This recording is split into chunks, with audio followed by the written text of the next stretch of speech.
இரவு ஜெபம். கர்த்தருக்கு ஸ்தோத்திரம். கர்த்தாவே, என்னை குணமாக்கும், அப்பொழுது குணமாவேன். என்னை ரட்சியும், அப்பொழுது ரட்சிக்கப்படுவேன். தேவரீரே என் துதி. எரோமியா 17வது அதிகாரம் 14வது வசனம். எங்களை நேசிக்கிற நல்ல இயேசுவே, இந்த நாள் முழுவதும் நீர் பாராட்டினும் அன்பு, கிருபை, இரக்கம், தயவு, ஆசீர்வாதம், காருண்யங்களுக்காய் உமக்கு நாங்கள் நன்றி செலுத்துகிறேன் இயேசப்பா.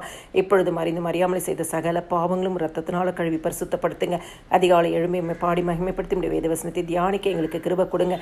அப்பா, உடைய வசனத்தின்படியே கர்த்தாவே, என்னை குணமாக்கும், அப்பொழுது குணமாவேன் என்று சொன்னது போல ஜெபிக்கிற குடும்பங்கள் உள்ள காயங்கள் மாறட்டும், மனவேதனைகள் மாறட்டும், மனசஞ்சலங்கள் மாறட்டும், மனப்போராட்டங்கள் மாறட்டும், எல்லா போராட்டங்கள் மாறட்டும், அடைக்கப்பட்ட வாசல்கள் திறக்கப்படட்டும், மூடப்பட்ட கதவுகள் திறக்கப்படட்டும், பிள்ளைகளை குறிச்சிருக்கிற பாரங்கள் மாறட்டும், பிள்ளைகள் வாழ்க்கை எதிர்காலங்கள் செழிப்பாய் மாறட்டும், தேவைகள் சந்திக்கப்படட்டும்.